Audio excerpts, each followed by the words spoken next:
sebelum kita mendengar firman Tuhan yang terambil dari kitab Yohanes pasal 6 ayat pertama sampai ayat yang ke-15. Mari kita berdoa. Let us pray.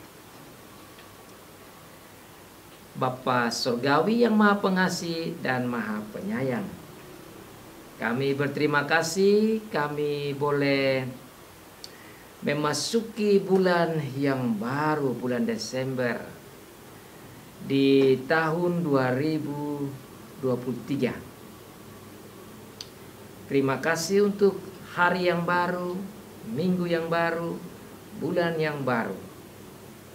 Terima kasih bahwa kami boleh dikumpulkan bersama-sama untuk menyembah Bapa yang hadir dengan kami di hari Tuhan ini. Terima kasih bahwa Bapa begitu baik dan setia kepada kami. Kami sering tidak setia oleh karena kelemahan dan dosa-dosa kami. Tapi Bapa begitu setia, seperti yang Tuhan Yesus katakan, Aku akan menyertai kamu sampai akhir zaman. Bapa, terima kasih untuk janji Tuhan Yesus. Dan terima kasih bahwa Dia juga berkata, di mana ada 2-3 orang berkumpul, di situ aku ada.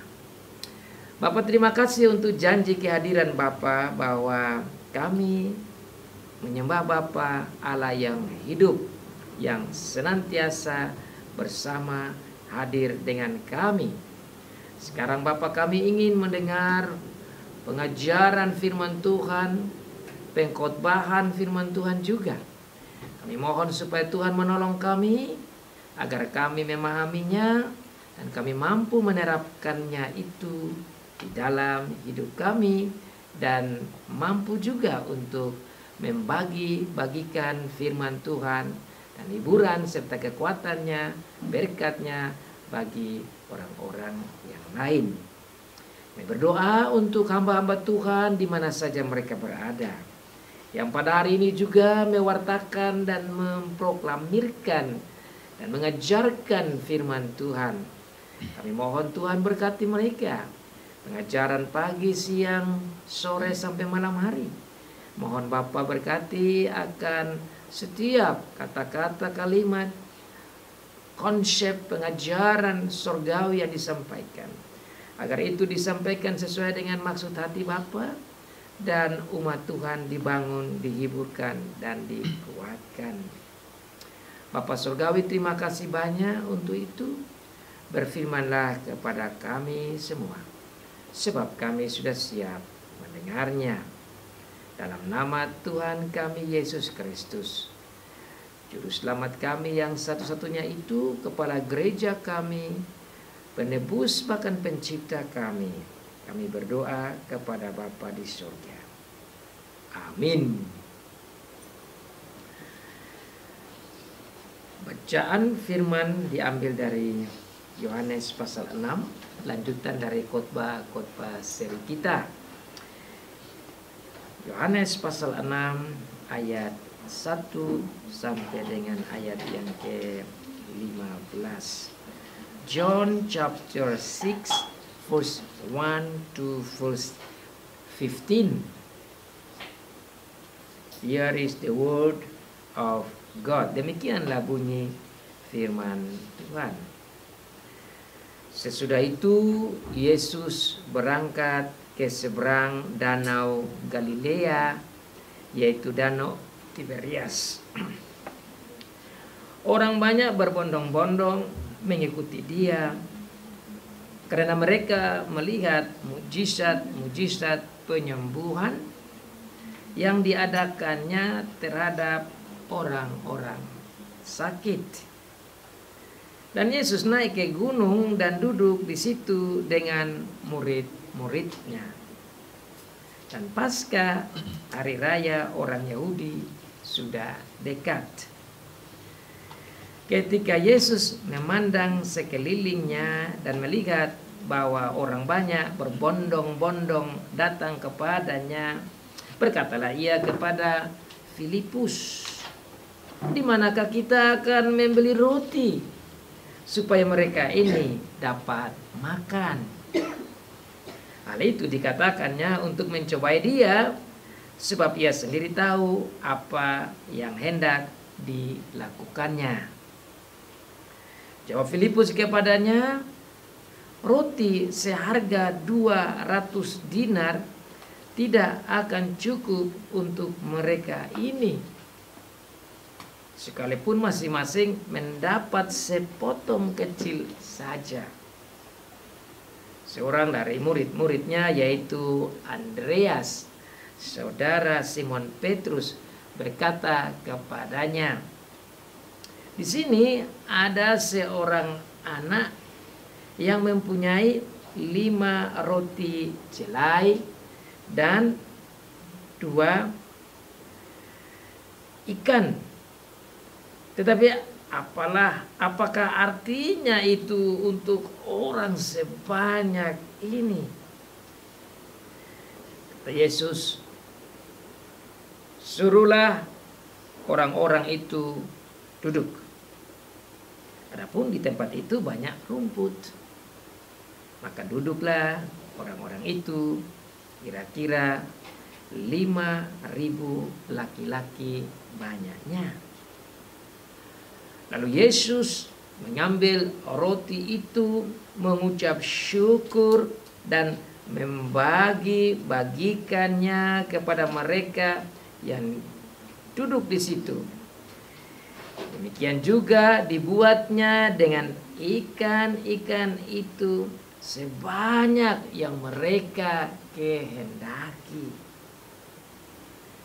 Dan setelah mereka kenyang, ia berkata kepada murid-muridnya, kumpulkanlah potongan-potongan yang lebih supaya tidak ada yang terbuang. Maka mereka pun mengumpulkannya dan mengisi 12 bakul penuh dengan potongan-potongan dari kelima roti jelai yang lebih setelah orang makan. Ketika orang-orang itu melihat mujizat yang telah diadakannya, mereka berkata, dia ini adalah benar-benar nabi yang datang ke dalam dunia. Karena Yesus tahu bahwa mereka hendak datang dan hendak membawa dia dengan paksa untuk menjadikan dia raja, ia menyingkir pula ke gunung seorang diri. Demikianlah jawab pembacaan firman Tuhan. Diberkati bagi setiap anak Tuhan yang membaca, yang mendengar, dan yang melakukan firman Tuhan. So far the reading of the word of God. Blessed is he who reads and those who listen and obey the word of God. Yang tidak berarti menjadi berarti.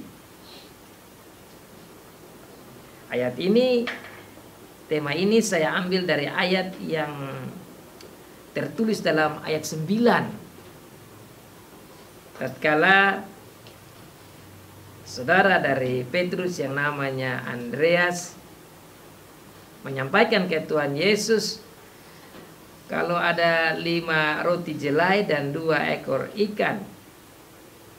Tetapi tidak ada artinya apa-apa 5 potong roti itu dan 2 ekor ikan kalau mau diberikan kepada lebih dari 5.000 orang laki-laki, tentu ada juga perempuan. Sehingga yang tidak berarti di mata manusia menjadi berarti di mata manusia karena ada seorang Tuhan Yesus Kristus yang adalah Allah itu, yang adalah pencipta itu. Jadi dari tema ini saya mau sampaikan kalau dengan perbuatan mujizat Tuhan Yesus memberikan makan kepada lebih dari 5.000 orang ini membuktikan bahwa dia adalah Allah pencipta, pemelihara, maha kuasa, menggarisbawahi apa yang dikatakan di pasal 5 yang tadi kita baca. Ada 3 poin yang akan kita dalami bersama-sama. Yang pertama, kita akan lihat problem yang muncul, yaitu orang banyak datang duduk di situ, kumpul ikut Tuhan Yesus, bondong-bondong dan ikut Tuhan Yesus, tetapi mereka harus makan. Yang kedua, solusi untuk masalah diberikan oleh Tuhan Yesus.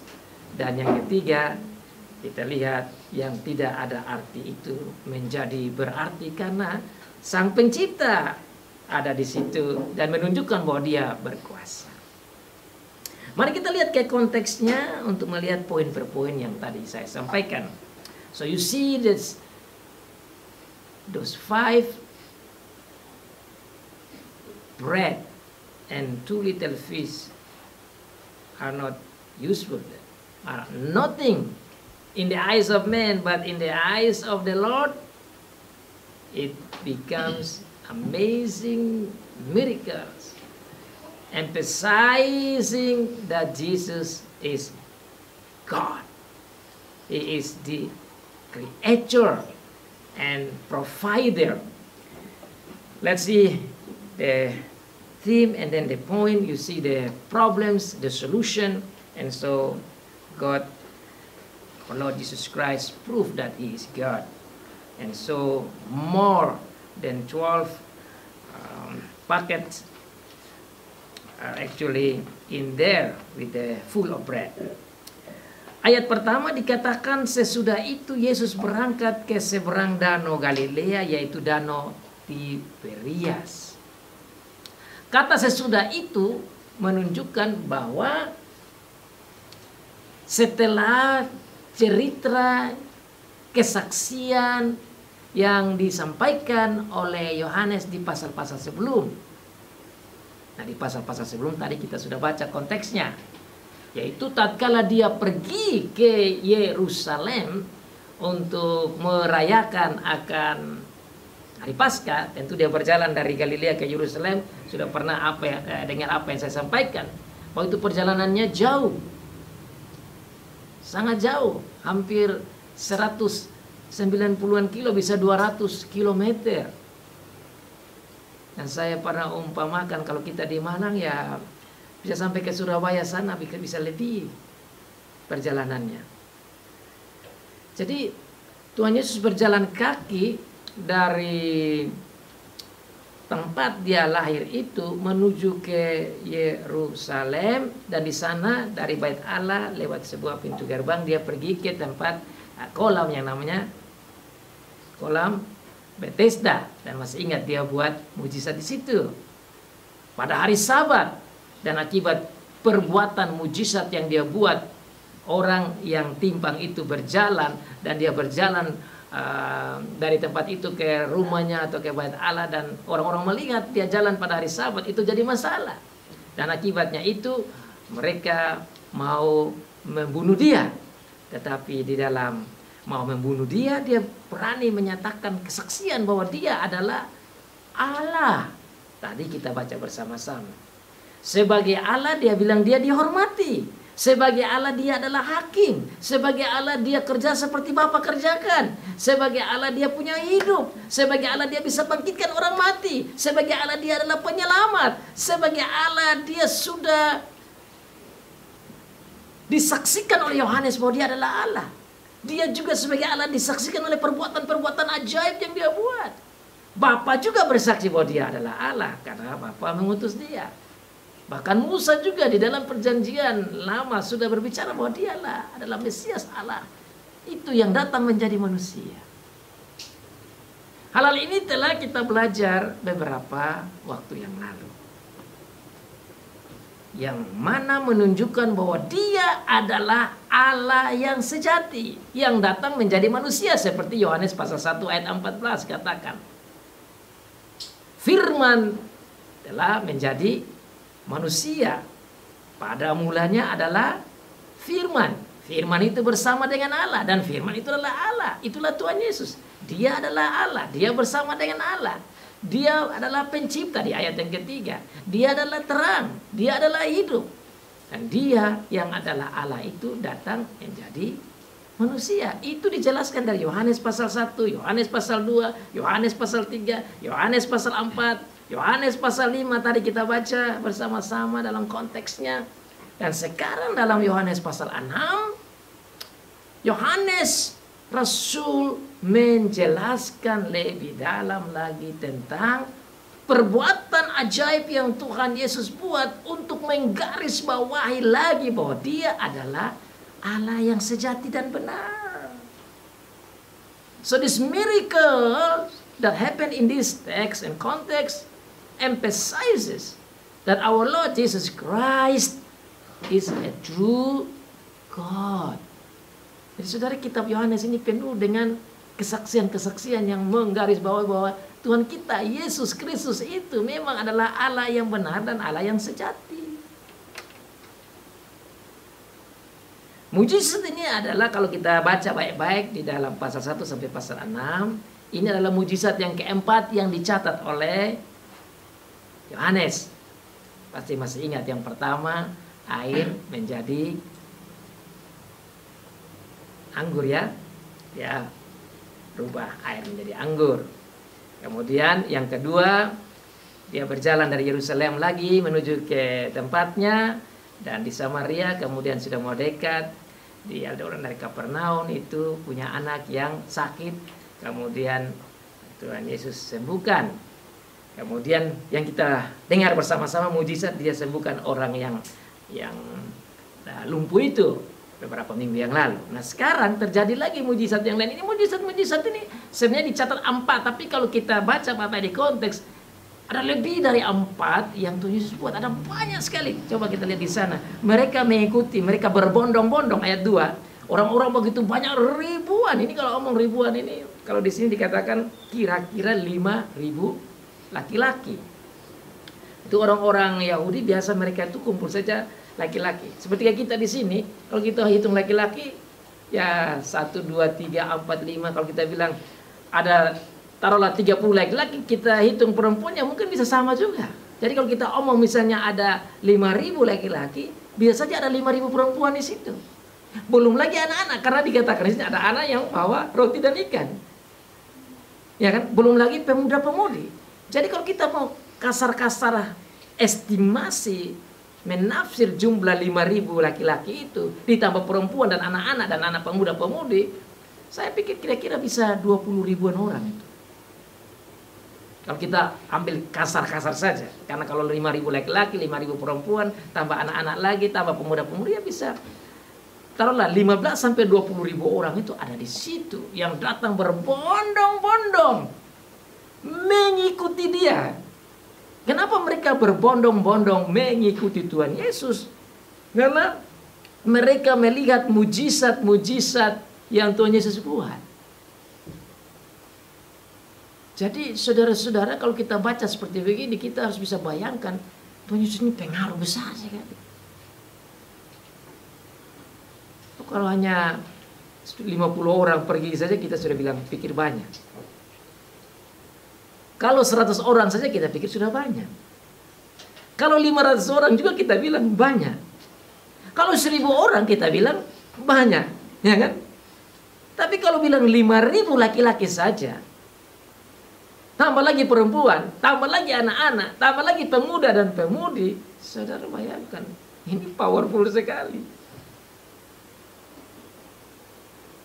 Dan kalau saudara lihat di Israel itu bukan saja orang-orang yang ada di sini kan bilang di Danau Tiberias, Danau Galilea, tapi dari sini juga ada orang-orang dari Samaria, belum lagi orang-orang Yudea, belum lagi orang-orang Yerusalem. Kalau itu datang lagi tentu banyak sekali, lebih dari 5.000. Dan mereka datang, dikatakan di sini mereka datang karena mereka melihat mujizat-mujizat penyembuhan yang diadakan oleh Tuhan Yesus terhadap orang-orang sakit. Nah, saya mau tandaskan di sini bahwa tadi kita lihat catatan Yohanes hanya 4, tambah dengan ini berapa 4 toh? Tapi di sini dikatakan lebih dari 4 sebenarnya. Dan semua mujizat-mujizat yang Tuhan Yesus buat itu sebenarnya mau menandaskan bahwa dia adalah Allah. Karena tidak ada satu orang manusia pun yang pernah buat seperti begini. Nah, saya kira ini penting untuk kita juga belajar. Bahwa kita punya juru selamat ini bukan juru selamat yang main-main.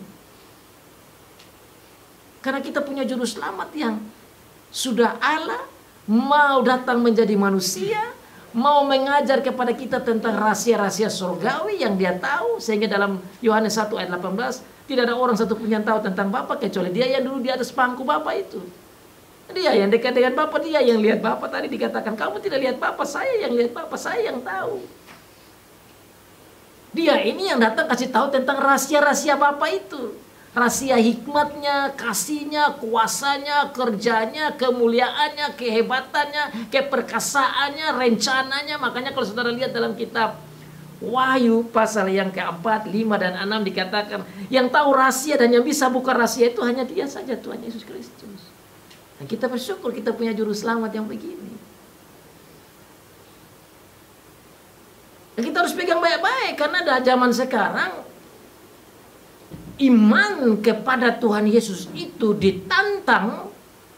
Iman kepada Tuhan Yesus itu diusahakan supaya jatuh dan jangan percaya pada Tuhan Yesus.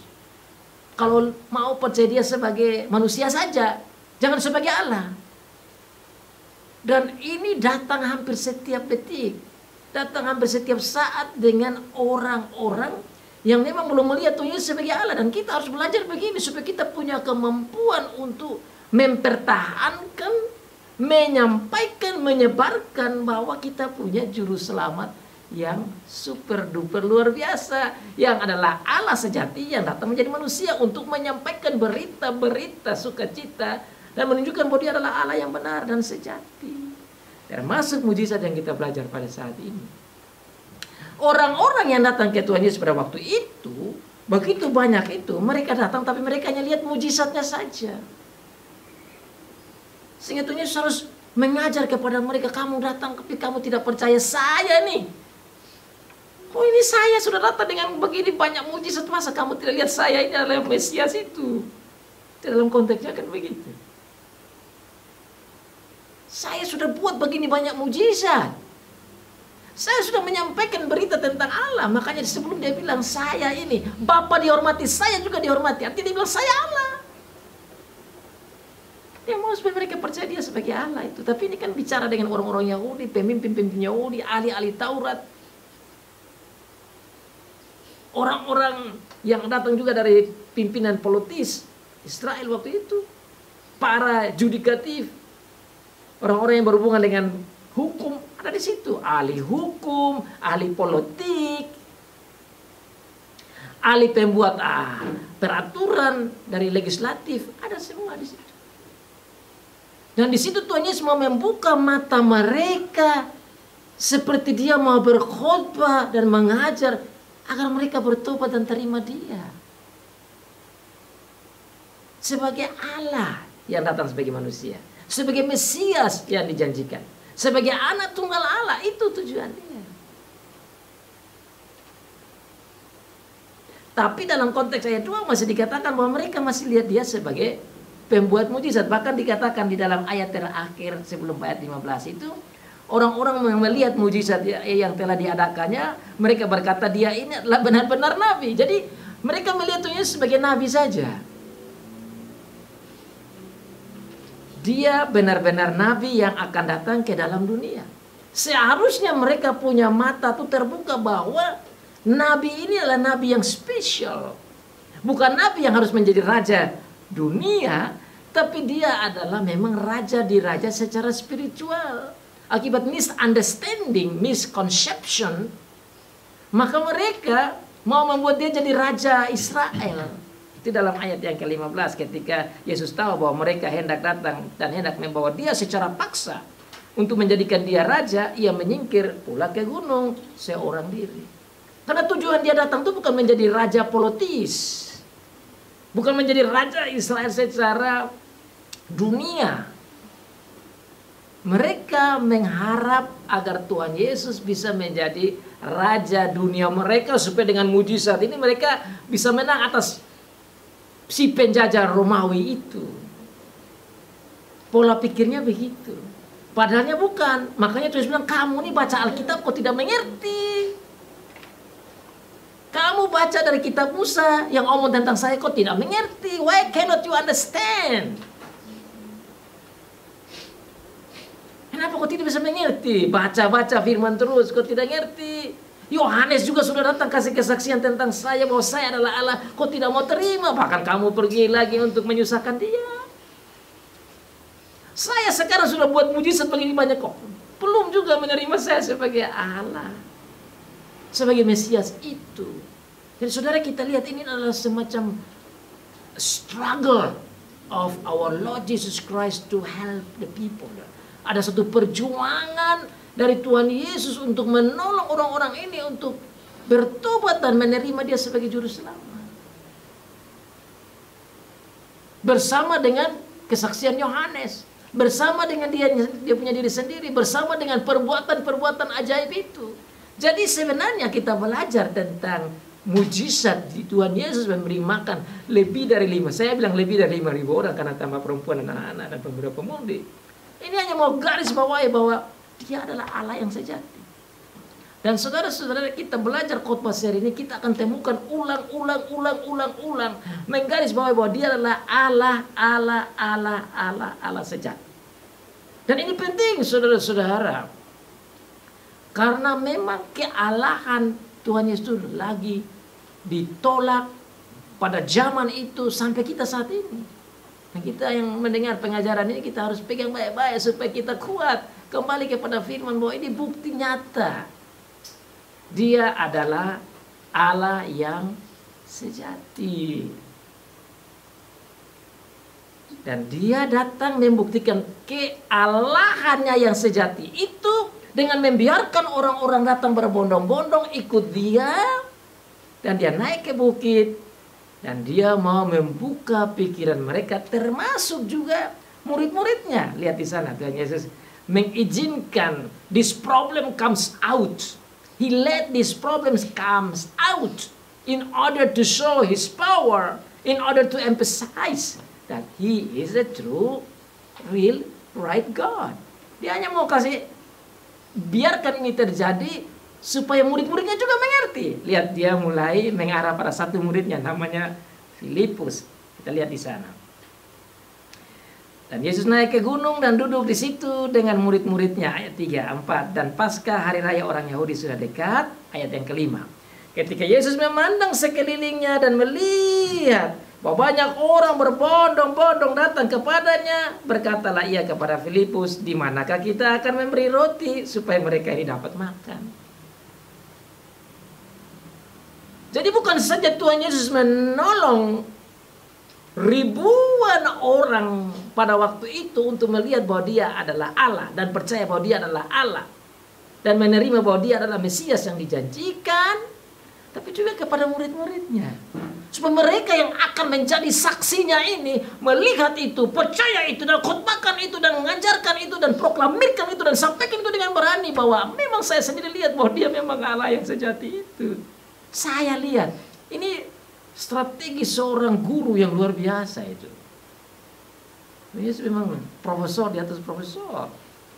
Dan dia membuka mata murid-muridnya juga. Lihat di sana, Filipus bingung-bingung sendiri. Wah, ini gimana? Ini namanya practical study case. Ini adalah studi kasus praktis. Bagi yang belajar di sekolah perguruan tinggi tahu apa itu studi kasus. Harus ada studi kasus.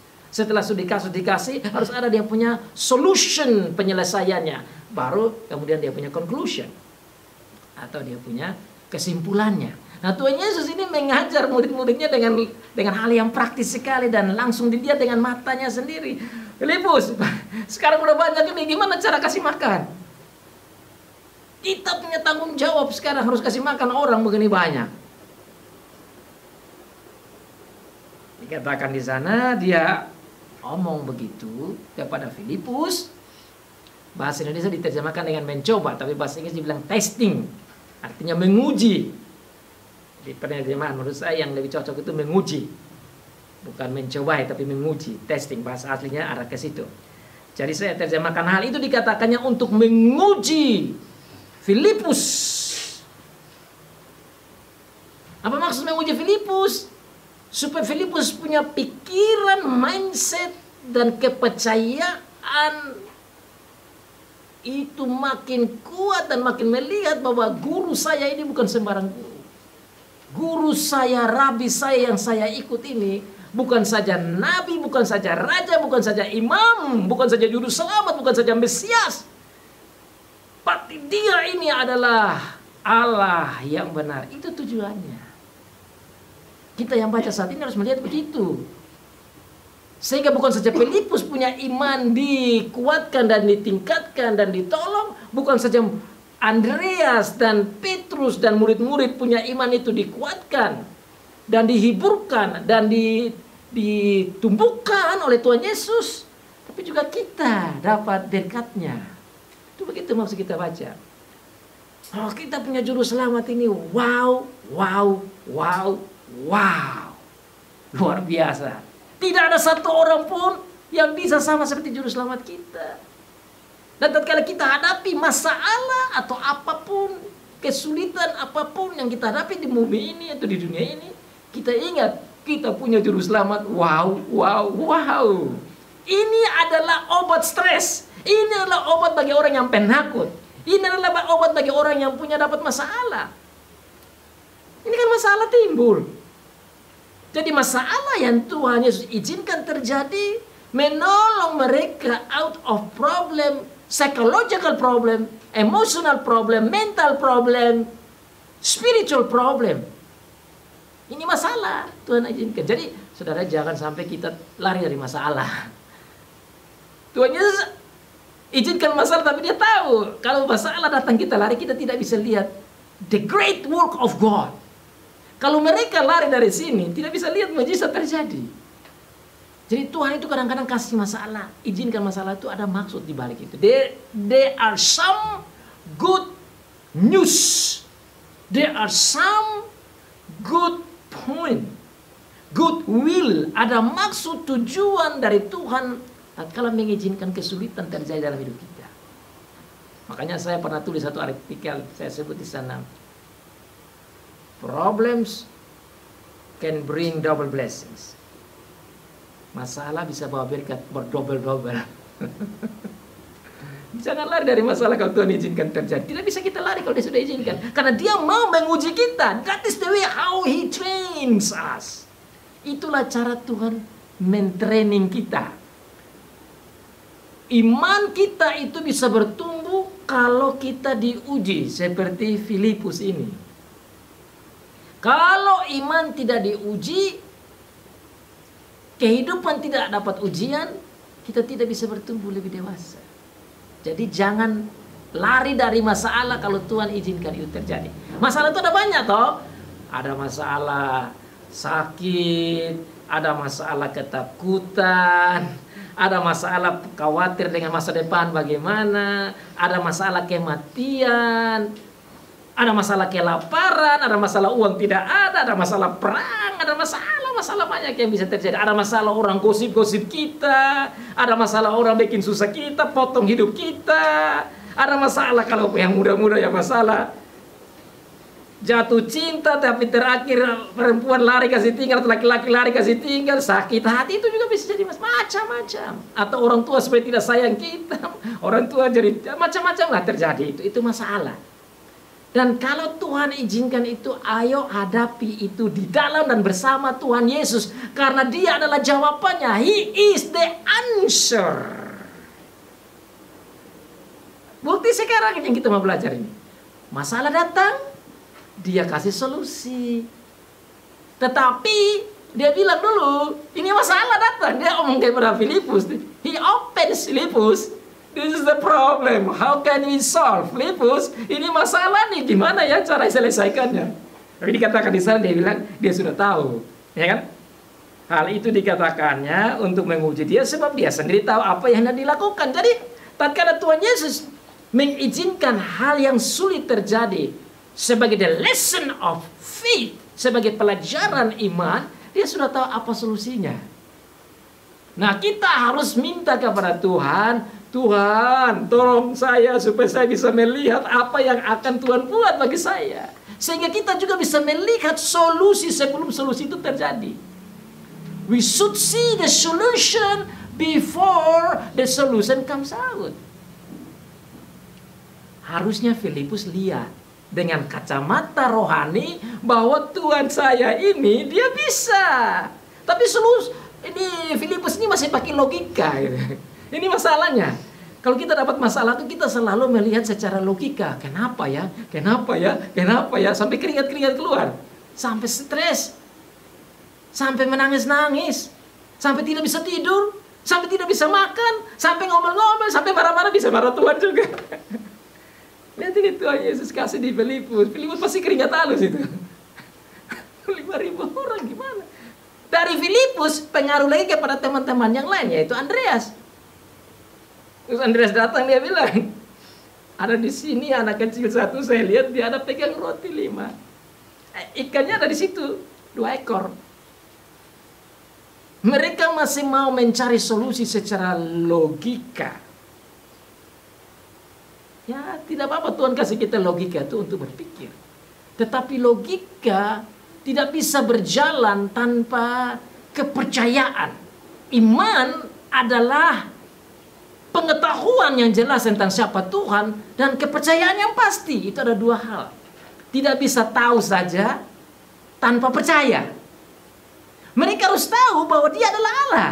You must know that he is God. Dia harus tahu itu dia adalah Allah. Nah, sudah tahu dia Allah, baru percaya bahwa Allah ini bisa buat. Itu namanya iman. Nah, ini yang Tuhan Yesus mau. Dan saya pikir bukan hanya untuk mereka, untuk kita juga kita harus belajar begitu kan. Kan hidup kita nih naik turun. Hari ini bagus-bagus, boom. Masalah lagi datang, tuh boom, masalah lagi datang. Dan karena kehidupan kita dengan model gelombang masalah dan tidak masalah, itu kita perlu lihat seperti yang Tuhan lagi ngajar Filipus dan Andreas dan murid-murid dan orang-orang yang begitu banyak itu. Tapi juga bagi kita saat ini. Jadi dikatakan di sana ada 5 roti dan 2 ekor ikan. Sementara Filipus katakan bahwa ini bagaimana ini 200 dinar tidak bisa nih. Ini logika mulai jalan kan. Lihat di sana. Filipus berkata, roti seharga 200 dinar tidak akan cukup. Ini jawaban logika. Logical answer in order to solve the problem. That is what Philip tried to solve the problem. Allah dengan berpikir perhitungan duit 200 dinar. Sementara Andreas mencoba untuk menyelesaikan masalah dengan melihat roti yang ada di situ. Itu juga jawaban logika tuh. 5, 2, 5.000. Wih, nggak bisa ini. Gimana? Filipus bilang 200 dinar. Mungkin mereka ada uang 200 dinar di situ, mungkin saja. Jadi, kalau kita pegang di sini 200 dinar, bagaimana bisa? Saya ini coba-coba mempelajari 200 dinar itu apa. Ternyata dalam penafsiran dikatakan bahwa 200 dinar itu sama dengan gaji 7 bulan kerja. Jadi gaji 7 bulan kerja itu kalau kita zaman sekarang ya ada yang 3 juta, 5 juta, tinggal kita kali saja. Kalau orang punya gaji 5 juta, 5 kali 7 kan sekitar 35 juta. Ya, 35 juta, kalau 35 juta dibagi lagi dengan 5.000 orang itu juga belum cukup. Nah, saya ingat ada orang bikin pesta dengan jumlah 35 juta itu, palingan itu bisa makan ya 500 orang. Kalau kita makan 2 sendok saja mungkin bisa 1.000 orang. Satu orang makan 1 sendok kecil. Makanya dia bilang apa? Kalau 200 dinar, saya potong ini pun tidak cukup. Sedikit. Satu tek dimakan deh. Tidak cukup. Itu pola pikirnya Filipus secara logika. Perhitungan logikanya begitu. Dan bukankah kita cenderung kayak begitu toh? Kita dapat masalah, logika kita jalan dahulu. Ya kan? Bukan kita berpikir secara yang Tuhan Yesus mau. Filipus berpikir logika, Andreas berpikir logika. Tapi yang Tuhan mau tunjuk kepada mereka, I will show you the way. Saya mau tunjuk kepada kamu ini caranya. Caranya bagaimana? Look at here. Dia bilang, lihat di sini, saya kasih solusinya. Ayo kita lihat dia punya cara. Hal itu dikatakannya untuk menguji dia, sebab ia tahu apa yang hendak dia lakukan. Dia mau tunjuk pelajaran praktis secara spiritual. Jawab Filipus kepadanya, roti seharga 200 dinar tidak akan cukup untuk mereka ini, sekalipun masing-masing mendapat sepotong kecil saja. Seorang dari murid-muridnya itu, yaitu Andreas, saudara Simon Petrus, berkata kepadanya, di sini ada seorang anak yang mempunyai 5 roti jelai dan 2 ikan. Tetapi apa artinya untuk orang sebanyak ini? What is the point? Bagaimana ini? Tidak bisa. Tadi kita punya tema yang tidak berarti menjadi berarti karena Tuhan Yesus. Ini penting untuk kita. Kata Tuhan Yesus, inilah solusinya. Jadi tadi solusi sudah kita dapat, masalah sudah kita belajar. Sekarang kita lihat poin kedua.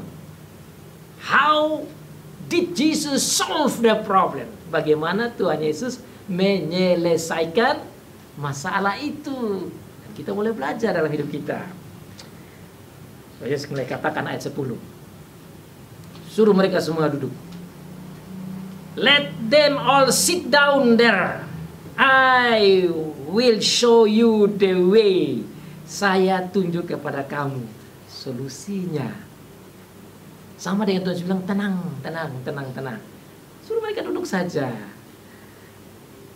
Ini seorang guru, seorang juru selamat, seorang Allah yang jadi manusia yang, cara pendidikannya ini, kalau ada yang mau belajar dari guru, belajar baik-baik. Cara Tuhan Yesus begitu tenang, dia tahu solusinya, dan dia berikan solusi kepada orang yang dapat masalah, yaitu mereka. Adapun di tempat itu banyak rumput. Ini mau kasih gambaran bagaimana mereka duduk bukan di atas batu-batu kerikil. Karena kalau duduk di batu kerikil kan tidak nyaman. Tapi kalau duduk di rumput kan, Yohanes mengatakan bahwa ini duduknya enak gitu, duduk asik. Maka duduklah orang-orang itu, kira-kira 5.000 laki-laki banyaknya. Jumlah itu saya tidak perlu ulang lagi karena kita sudah tahu, kira-kira 15-20 ribu orang. Maka banyak sekali. Lalu Yesus mengambil roti dan mengucap syukur dan membagi-baginya kepada mereka yang duduk di situ. This is the solution. Yesus bilang, saya adalah pembawa jawaban. Saya adalah the answer. I am the answer. I am your God. I can do this. I show you that I am the creator. Yesus bilang bahwa saya ini pencipta. Harusnya kamu percaya saya saja. Saya ini pencipta. Maka ini bahasa Inggrisnya, this is a piece of cake. Itu bahasa Inggris. Orang Barat kalau bilang piece of cake itu sama dengan ini seperti telan ludah tanpa gigit. Ringan saja bagi Tuhan Yesus, tidak perlu gigit. Itu ekspresi orang Barat mau katakan bahwa ini gampang. Kenapa gampang? Lah saya pencipta. Maka dia tunjuk sudah dia sebagai pencipta, dia ucap syukur kepada Bapa sebagai dia sebagai manusia, tapi dia juga sebagai Allah. Dia langsung ini saya bisa, mari kita bayangkan ini roti. Jadilah roti. Ini luar biasa ini seperti mulailah mesin roti berjalan. Kalau roti kan tahu kan mesin kan, buat roti terus keluar roti keluar. Ini mesin hidup ini. Waduh, saya kira kalau mereka yang nonton itu luar biasa, bayangkan roti ini dia hanya begini saja. Roti. Ini sekian banyak, pasti Tuhan Yesus juga berdiri lama itu. Ya kan? Ini bukan 100 orang. Puluhan ribu nih gini. Dan saya kira murid-murid juga ambil juga, taruh di bakul. Pikul ini masih belum. Kita bayangkan itu. Waduh, ini pekerjaan berat juga. Karena itu bilang bakul-bakul, berarti bukan sedikit bakulnya itu. Jadi saya pikir pasti mereka yang terima juga makan. Dan paling asik ini roti langsung dari Tuhan Yesus, luar biasa. Ini mengingat tentang mujizat yang Tuhan Allah buat waktu mereka berjalan dari Mesir ke Kanaan. Masih ingat di padang belantara itu? Mana jatuh saja dari langit. Tuhan kasih orang makan. Burung-burung apa itu dikasih juga. Puyuh ya. Tuhan kasih juga tuh jatuh saja makan sampai begitu, waduh, melebihi juga. Jadi tatkala kita lihat roti-roti lebih itu, ikan-ikan itu lebih, kan dikatakan di sini bukan roti saja, dia bilang apa? Demikian dibuatnya dengan ikan-ikan itu. Jadi roti mesin hidup, cek, roti terus jalan. Kemudian ikan cek. Kan makan dengan ikan kok. Kan begitu cara makannya mereka. Kalau kita kan beda di sini. Ada orang yang tidak biasa dengan makan roti ya rasa masih lapar. Tapi bagi mereka makan roti itu kenyang, karena itu memang budayanya begitu. Roti sama ikan udah kenyang gitu. Kalau kita mau pakai bahasa kita ya nasi, taruh nasi di sini di piring, tunyus kasih keluarlah nasi, atau anggaplah di piring tunyus bubukan nasi, ikan. Wah, seperti mesin saja. Sama seperti burung puyuh jatuh, sama seperti mana jatuh. Itulah Tuhan Yesus mau buktikan kepada mereka dan kepada murid-murid bahwa Dia adalah Allah. Dan kita harus pegang ini sebagai dasar kita mempertahankan iman kita, dan kepercayaan kita harus kuat. Kalau Dia bisa buat begini, berarti hal yang lain itu adalah piece of cake. Makanya dalam pasal 5 bagian terakhir kita baca tadi, dia bilang, seperti Bapa bisa buat hal-hal ajaib, saya juga. Bapa menghakimi, saya juga. Bapa hidup, saya juga. Bapa ciptakan, saya juga. Bapa hidup, saya juga. Bapa hidupkan orang, saya juga. Bapa pencipta, saya juga pencipta. Dan ini bukti seorang pencipta langsung menunjukkan kepada begitu banyak orang. Ini harusnya jadi kesaksian yang bukan main-main. Dan terutama para murid-murid ini yang harus menjadi saksinya di Yerusalem, Yudea, Samaria, sampai ke seluruh penjuru bumi. Dan kita juga yang menjadi saksi ini harus dengar baik-baik. Jangan hanya baca saja terus, oh ya. Nah itu kan dengar dengan logika, tidak. Yang seperti Andreas dengan siapa tadi itu, Filipus itu. Terima dengan logika saja, terima dan percaya itu. Tahu, percaya. Setelah tahu dan percaya, logika sudah jelas, kepercayaannya sampaikan kepada orang tanpa takut. Kok ini kebenaran? Why you afraid if this is true? Nah, kita ini kadang-kadang tahu tapi kita takut. Sampaikan kepada siapa saja yang mau tahu bahwa ini benar, Dia adalah Allah dan Dia berikan itu fakta. Kalau 1-2 orang saja masalah, kali ini ribuan orang, bukan main-main. Begitu banyak diberikan kepada mereka. Kalimat yang terakhir saya ingin jelaskan, menurut saya ini penting. Dia buat itu sebanyak yang mereka kehendaki. Saya mau bayangkan ini kalimat firman Tuhan ini. Maksudnya sebanyak mereka punya keinginan mau makan itu. Jadi saya bisa bayangkan, murid-murid sudah bawa ke sana, atau ada yang datang lagi, bukan murid, ada orang tua yang datang, dia kasih saja, kasih. Tiba-tiba ada yang datang lagi, saya juga kasih, datang lagi. Saya sebanyak, kalau mereka belum datang dia tidak berhenti. Itu maksudnya sebanyak yang dia kehendaki. Jadi tidak ada satu orang pun yang lapar saat itu. Karena sebanyak yang mereka kehendaki. Jadi kalau ada di situ yang, taruhlah kita omong nasi ya. Ada yang makan 2 piring, mau bikin tambah 3 piring, dia kasih lagi. 5 piring dia kasih lagi. Kalau omong roti kan dia tidak paham. Tapi kalau omong nasi mungkin lebih cocok. Tambah lagi. makan, tambah lagi. Dia kasih sesuai dengan yang dikehendaki. Kalau nasi begini, dia kasih lagi begini, dia kasih terus. Kalau roti kan kita pikir lain kan. Ini mau menunjukkan bahwa dia betul-betul tidak menolong asal-asal saja. Jadi saudara, kalau kita betul-betul dalam sulit, kita butuh Tuhan, kita ingat cerita seperti begini. Dia tidak kasih solusi kepada kita setengah-setengah. Dia kasih kita solusi completely, secara sempurna, sampai selesai, bila perlu puas dan lebih. Ini namanya satisfaction. Sampai sepuas-puasnya. Saya yakin Filipus, Andreas, murid-murid, habis itu mereka duduk, wow.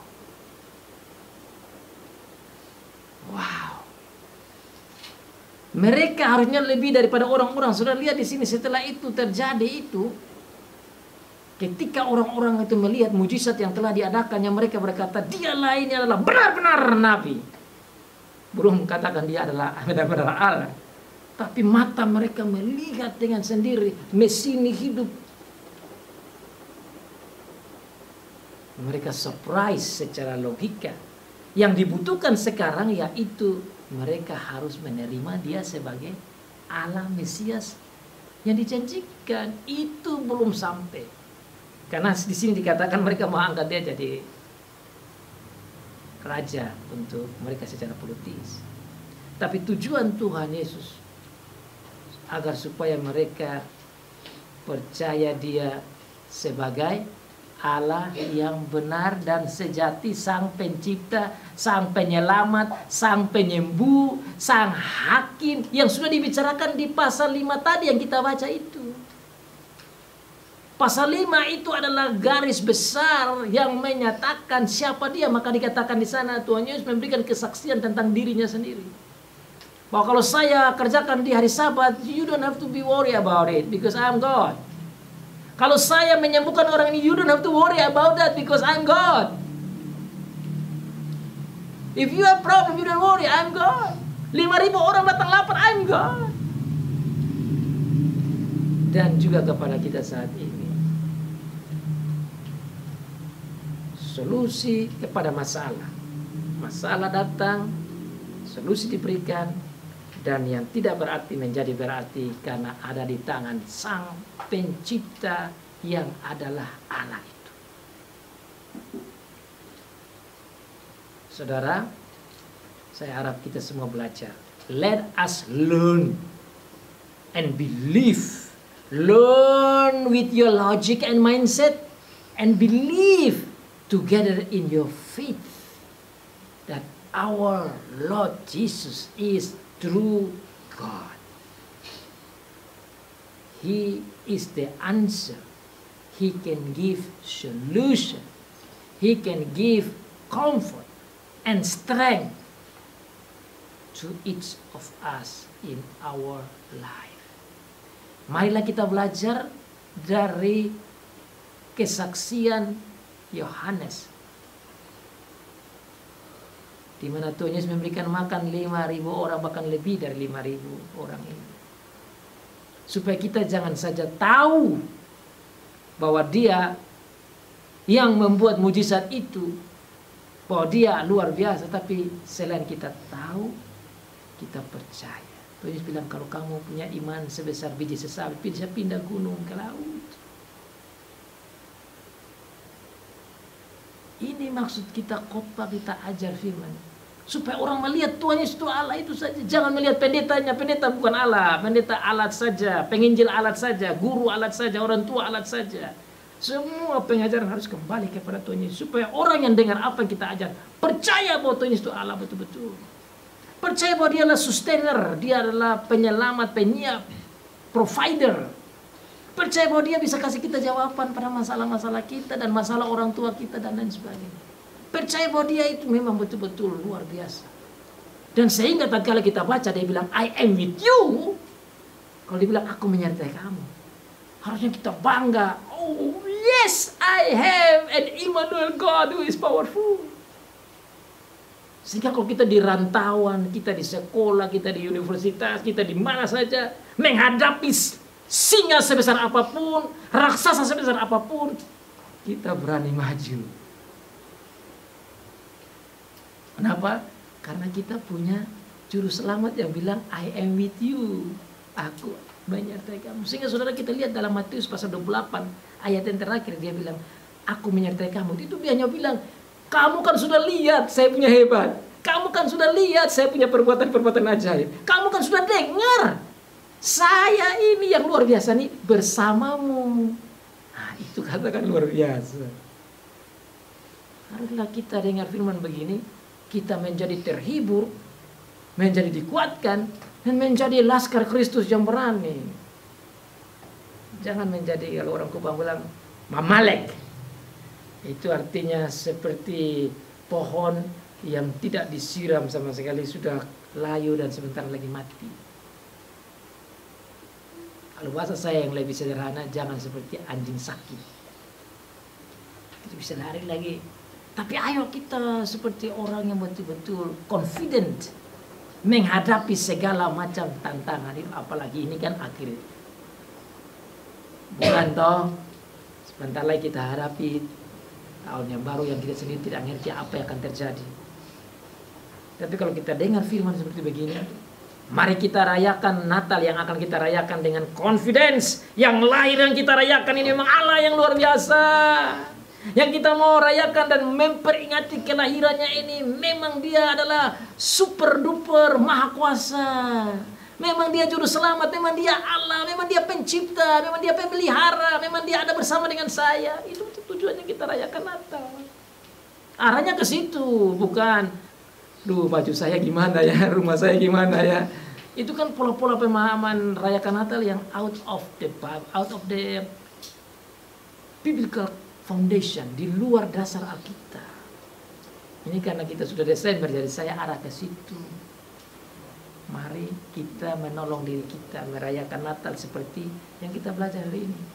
Kita rayakan kelahiran Sang Raja Damai yang adalah Allah yang benar, yang maha kuasa, yang luar biasa, yang bisa menolong kita, yang menyertai kita, yang adalah pencipta, yang bisa menyelesaikan masalah, dan bisa membuat masalah itu dengan memberikan kita double blessing, bahkan tidak bisa kita hitung berkatnya, dan dia itu serta dengan kita. Karena yang tidak berarti bisa menjadi berat, bahkan masalah sekalipun bisa menjadi berkat bagi saudara dan saya. Yes, He is amazing, He is almighty. True God, our true Savior, who loves us so dearly. Dia begitu sayang kita. Mari kita kuat di dalam iman, memasuki akhir tahun dan siap maju di tahun yang baru 2024 dengan berani dalam iman. Soli Deo Gloria. Amin.